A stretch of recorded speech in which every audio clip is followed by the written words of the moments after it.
Imam Besar Masjid Istiqlal Kiai Haji Nasruddin Umar sekaligus Menteri Agama Republik Indonesia, kepada yang terhormat para asatidz, para ustadzat, guru-guru kami, kepada yang terhormat Dewan Pengurus Masjid Istiqlal, dan juga jamaah yang dirahmati oleh Allah.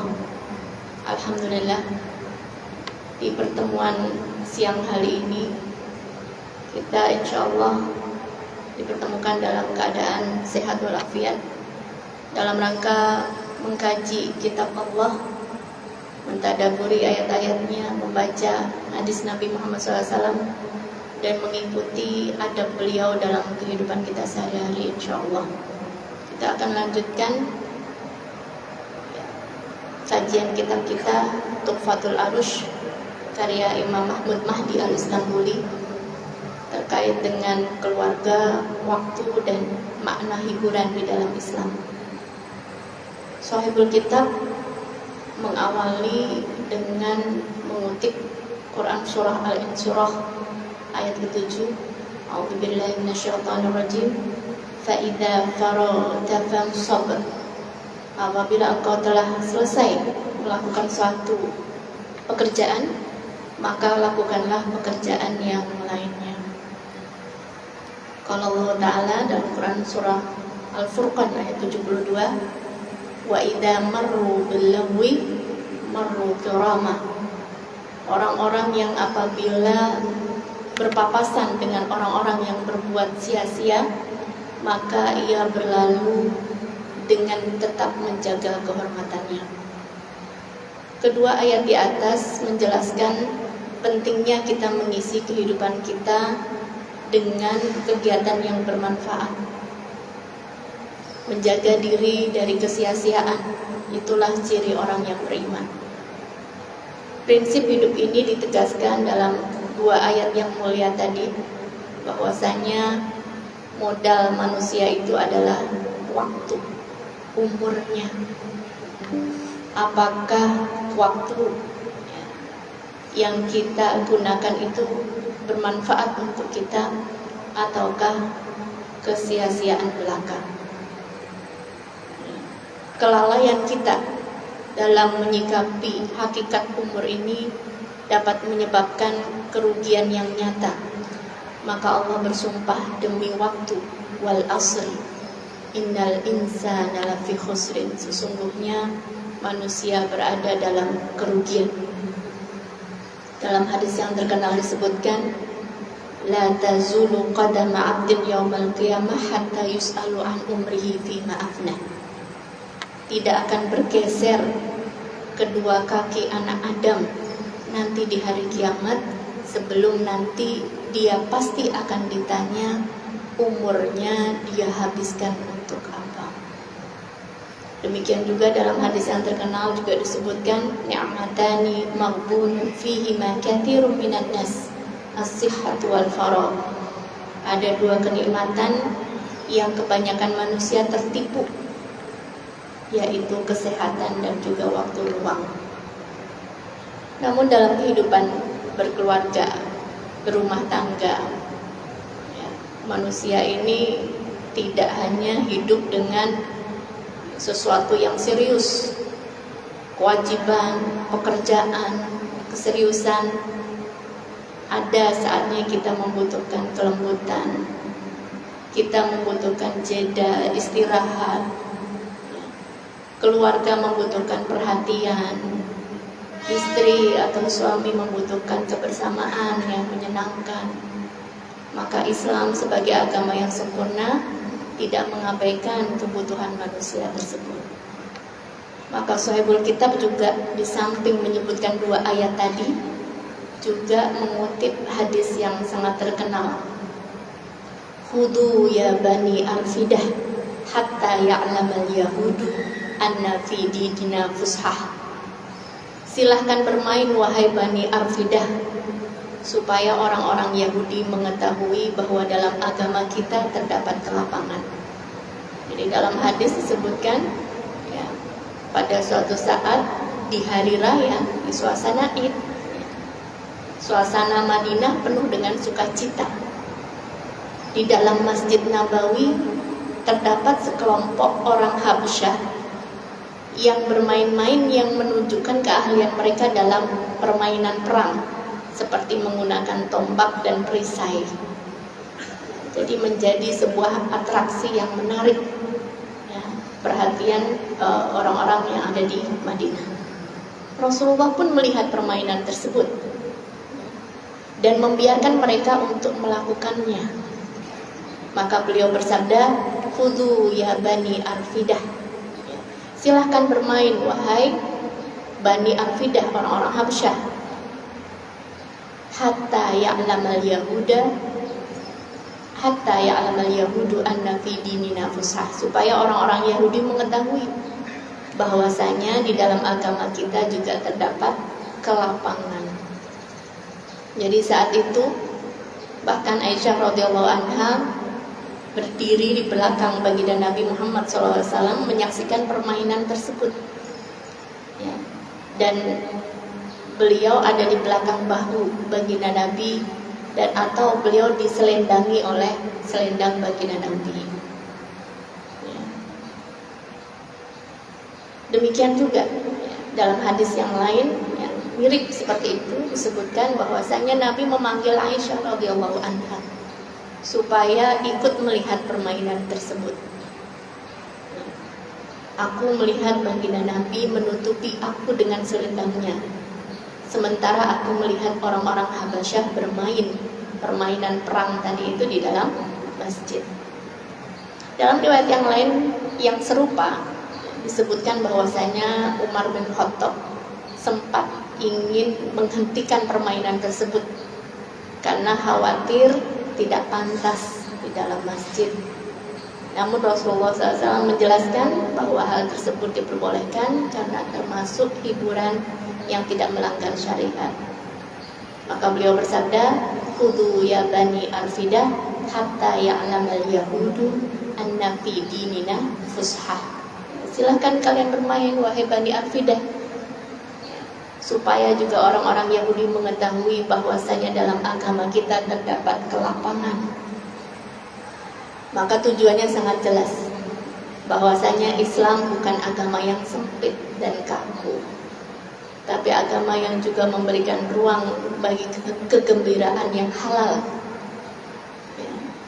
Bahkan ditunjukkan dari teks hadis tersebut, di antara hikmahnya adalah menunjukkan kepada ahli kitab bahwasanya di dalam Islam terdapat kelapangan, bahwasanya Islam tidak menghapus atau mengharamkan kegembiraan manusia, tapi mengarahkannya agar tetap bermartabat ya.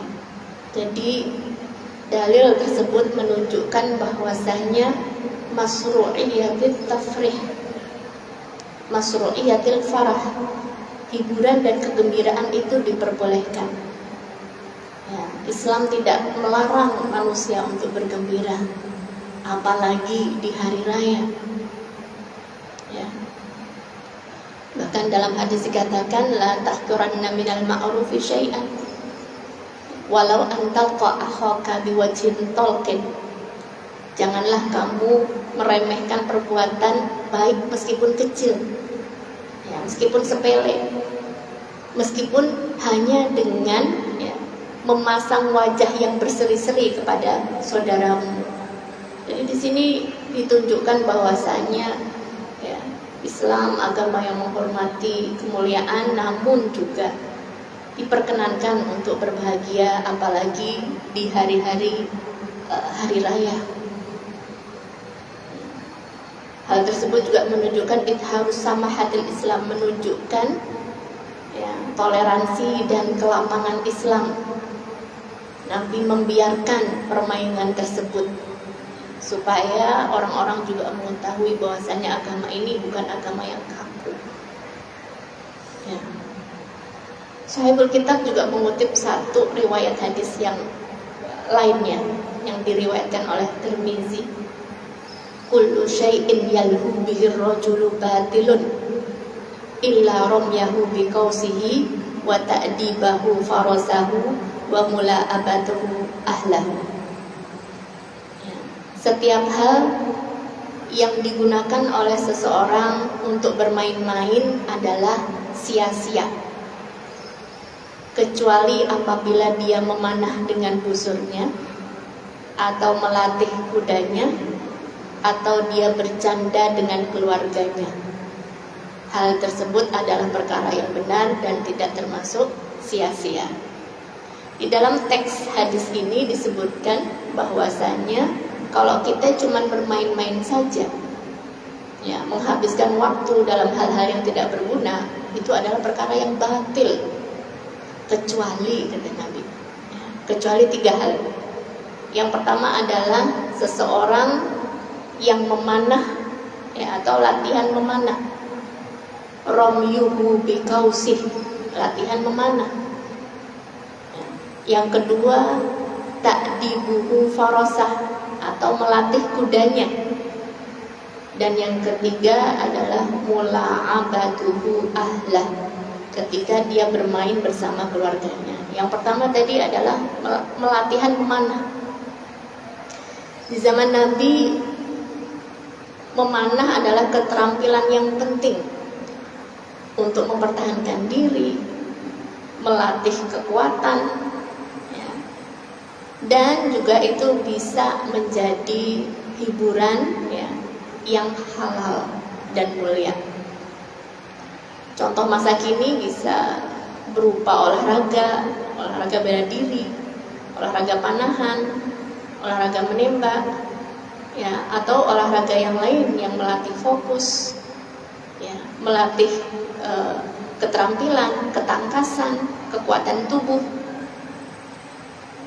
Yang kedua adalah ta'dibuhu farasah, atau melatih kudanya. Kuda zaman dahulu merupakan bagian dari kekuatan umat. Dalam konteks modern, melatih kuda bisa juga, ya, berkaitan dengan olahraga berkuda, latihan, ya, fisik, ya, ketangkasan tubuh, ya, dan semisal dengan itu. Dan yang ketiga adalah mula'abatuhu ahlah, ya, ketika dia bermain atau bercanda dengan keluarganya. Masya Allah. Jadi bahkan Nabi menekankan di sini, ya, kalau kita bercanda, bertegur sapa dengan keluarga, menyapa anak-anak kita, menyediakan waktu untuk berbicara, ngobrol, meskipun bukan perkara yang penting gitu ya, dengan keluarga kita, itu adalah hal yang penting yang sangat ditekankan dalam Islam. Itu bukanlah kesia-siaan, ya. Bercanda dan bermain bersama dengan pasangan ataupun dengan keluarga adalah sesuatu yang bernilai. Hal tersebut bisa menumbuhkan kebahagiaan di dalam rumah tangga, ya. Percakapan kita nggak selalu serius, ya. Percakapan kita itu bisa dipenuhi dengan canda tawa, ya. Bisa menumbuhkan kebahagiaan dalam rumah tangga. Kemudian juga bisa menguatkan bonding, hubungan antara orang tua dengan anak, anak dengan orang tua, dan kita juga dengan keluarga kita yang lainnya.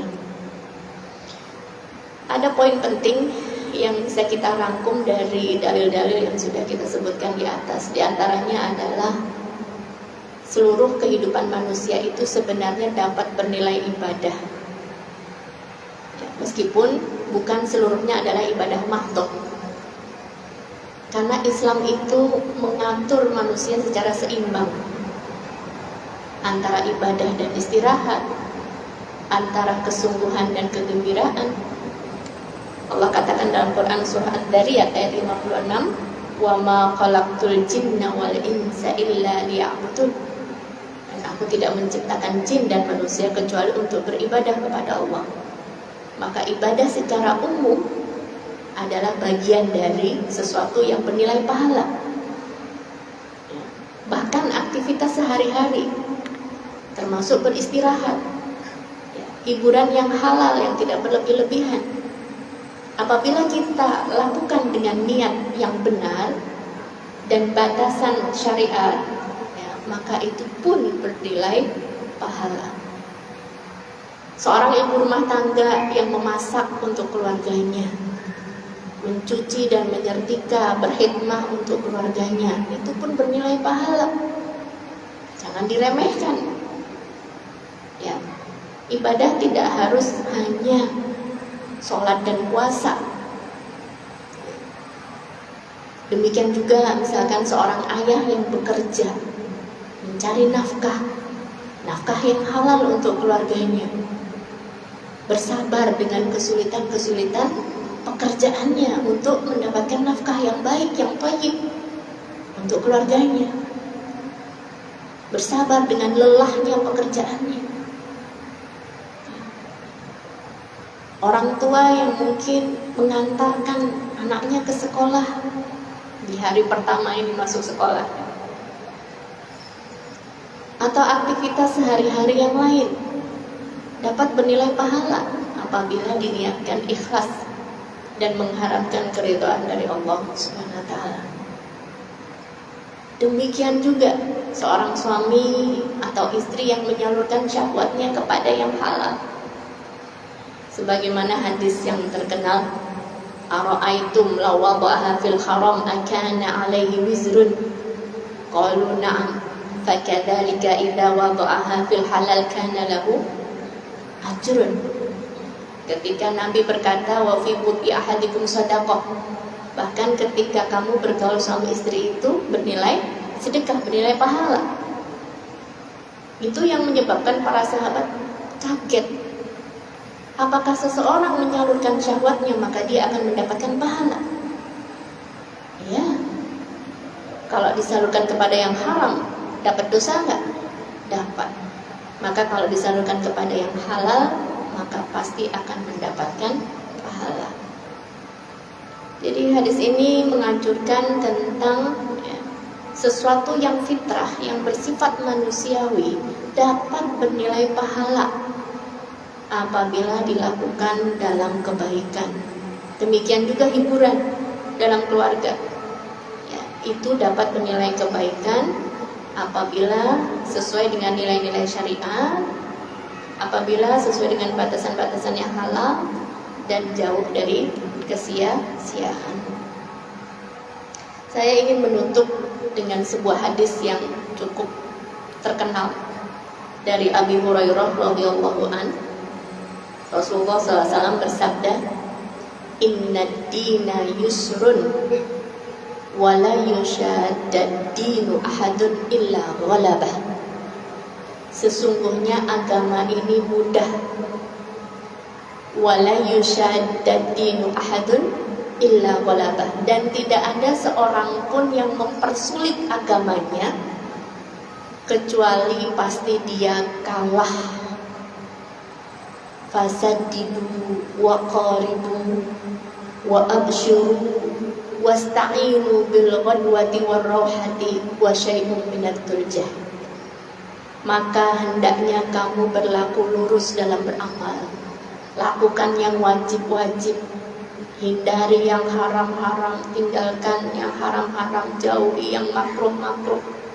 Fasaddidu, berlaku luruslah. Wa qaribu, dan mendekatlah kepada kesempurnaan. Dekatilah amal-amal soleh, dekatilah orang-orang soleh. Jangan justru kita tinggalkan. Ketaatan yang kita anggap berat itu jangan justru kita tinggalkan, kita dekati. Ya, fasadidu wa qaribu, berlaku luruslah dan mendekatlah. Wa abshiru, dan berikanlah kabar gembira. Bergembiralah, ya. Dan carilah pertolongan Allah pada pagi hari, sore hari, dan akhir malam. Maksudnya gunakan waktu-waktu luangmu. Bisa nggak kita upayakan pagi hari, ya, atau sore hari, atau malam hari untuk melakukan ketaatan-ketaatan itu, ya. Dan di riwayat yang serupa dengan itu ada tambahannya, wal qasda tablu, ya. Berlaku sederhanalah kamu, jangan berlebih-lebihanlah kamu. maka kamu akan sampai pada tujuanmu. Mungkin itu saja yang bisa kami sampaikan di kajian duhur ini. Mudah-mudahan bermanfaat. Saya persilahkan apabila ada di antara jamaah yang ingin berbagi atau bertanya, saya persilahkan.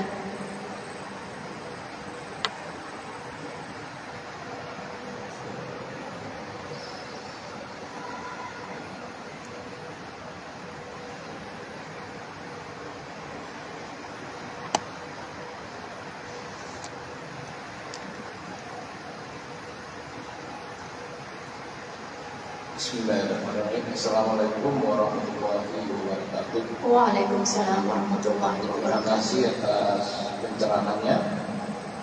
Kami sangat tertarik dengan tadi ada sekelompok orang melakukan permainan di dalam masjid.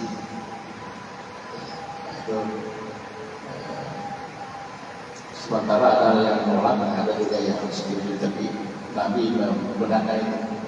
Kira-kira yang dimaksud dengan di sini permainan apa? Dan kedua, lokasi masjidnya itu di mana? Apakah di emperannya atau di dalam masjidnya? Ya, itu aja. Terima kasih. Allah alam bisawab. Terima kasih, tadi belum menyebutkan nama ya, Bapak Fulan ya. Allah alam bisawab. Dari beberapa riwayat yang coba saya cari itu agak dari versi yang berbeda-beda. Ada yang tadi dari versi Aisyah ya radhiyallahu anha, yang dia berkata, saya berada di belakangnya Nabi, atau saya ditutupi oleh selendangnya Nabi, sedangkan saya melihat kepada orang-orang Habsyah yang sedang bermain-main di masjid. Ada juga riwayat yang di situ Umar bin Khattab, malahan Umar justru berkata ingin menghentikan permainan mereka karena khawatir mengurangi kemuliaan atau mengurangi kehormatan kepada masjid. Tapi justru ya, dari teks yang kita baca tadi apa? Biarkan saja, gitu. Biarkan saja dia bermain. Jadi kalau dari teks-teksnya bermacam-macam, Pak. Apakah karena itu hari Idul Fitri gitu ya, hari raya, maka dipersilahkan ya. Bisa juga itu adalah permainan yang dihalalkan ya. Jadi intinya di sini yang saya baca adalah permainan tersebut di halaman masjid, jadi bukan di dalam sekali ya gitu, di halaman masjid. Kemudian itu juga bukti atau dalil yang menunjukkan permainan tersebut adalah sesuatu yang diperbolehkan di dalam Islam, diperbolehkan. Dan itu juga di sini saya izin menambahkan, jadi perkataan ulama masyru'iyatut tarwih fil Islam gitu. Jadi ini justru bukti atau dalil yang menunjukkan Islam itu memperkenankan hiburan yang halal. Tapi kalau seandainya hiburannya itu mengandung syahwat ya, kata-kata yang kotor ataupun yang lainnya, tentu jauh dari nilai-nilai Islam. Ya, sedangkan hal tersebut diperkenankan. Shahihul Kitab, uniknya nih Shahihul Kitab, Imam Mahmud Mahdi al-Istanbuli mengomentari setelah menyebut hadis tersebut dengan apa? Andaikan saya berwenang, katanya. Andaikan saya berwenang, saya ingin buat kolam ya di area masjid. Supaya apa? Supaya jadi gelanggang bagi anak-anak muda, daya tarik bagi anak-anak muda untuk datang ke masjid ya, kemudian sekaligus melatih ya kekuatan mereka ya, kesibukan, sehingga mereka tidak disibukkan dengan hal-hal yang kurang bermanfaat.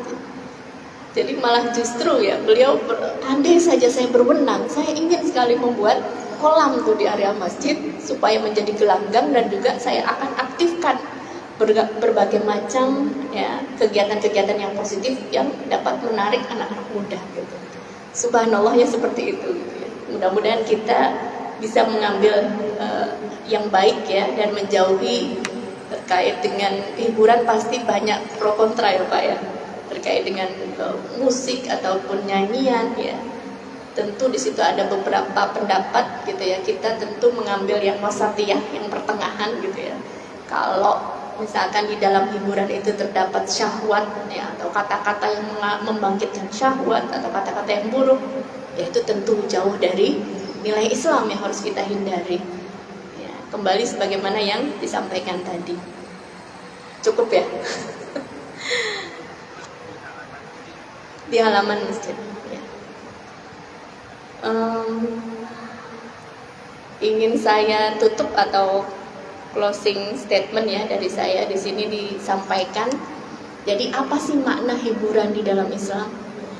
Apa pentingnya hiburan di dalam Islam? Ya. Di antaranya tentu hiburan di dalam Islam itu dalam rangka menjaga keseimbangan kehidupan manusia. Jadi gak cuman sekedar ibadah saja, karena Allah pun tahu kita itu punya sifat namanya bosan ya Bang. Kalau terus menerus melakukan satu kegiatan itu kita tuh bosan gitu. Sehingga nasihat para ulama gitu ya, terutama kita ini sesudah Ramadan ya, kadang-kadang inginnya terus melakukan ketaatan gitu, tapi kita itu kadang-kadang juga pakai bosan gitu. Maka nasihat ulama adalah at-tanawwu fil a'mal, bermacam-macam dalam melakukan ibadah. Ibadah itu nggak cuma terbatas di ya, atas sejadah sebenarnya. Ibadah itu bisa mengunjungi orang sakit, gitu ya, memasukkan kebahagiaan kepada orang yang beriman, ya. Bahkan kita thalibul ilmi, mendatangi majlis-majlis yang ya, diridhoi oleh Allah, tentu kita juga mendapatkan pahala. Yang kedua, ketika kita mendapatkan hiburan ya, atau jeda dalam kehidupan kita, itu dapat mengurangi stres, ya, dapat memperkuat hubungan rumah tangga, memperkuat hubungan keluarga, gitu. Bahkan misalkan kita kemarin sebagian di antara kita mungkin ada yang mudik ya, berjumpa dengan keluarga jauh atau keluarga dekat ya, semuanya berkumpul, itu sarana yang baik pendidikan untuk anak-anak kita. Sehingga anak-anak kita tuh kenal kakek neneknya, kenal mungkin budaya yang berbeda dari budaya ayahnya atau budaya ibunya. Momen mudik itu di perjalanan itu juga mengajarkan kesabaran, toleransi, ngantri gitu ya. Itu bisa menjadi sarana pendidikan untuk anak-anak kita. Tolong menolong di perjalanan gitu ya, bertoleransi ya. Kadang-kadang di jalan nggak ada yang mau ngalah gitu ya, dan seterusnya. Jadi itu bisa jadi sarana atau wasilah pendidikan untuk anak-anak kita. Anak-anak kita berjumpa dengan kakek neneknya, tantenya, pamannya, mampu bertegur sapa, bercakap-cakap gitu ya. Yang mungkin anak Gen Z zaman sekarang kurang punya kemampuan untuk berkomunikasi atau bersosial dengan orang-orang di sekelilingnya. Dan yang terakhir, insya Allah dengan kita berinteraksi ya, dengan mengambil hiburan yang halal, itu akan terjauh dari sifat-sifat yang menyimpang ya. Insya Allah mudah-mudahan Allah menjaga diri kita, keluarga kita dari segala yang tidak diridhoinya. Aku qouli hadza wa astaghfirullah li wa lakum fastaghfiruhu innahu huwal ghafurur rahim. Wassalamualaikum warahmatullahi wabarakatuh.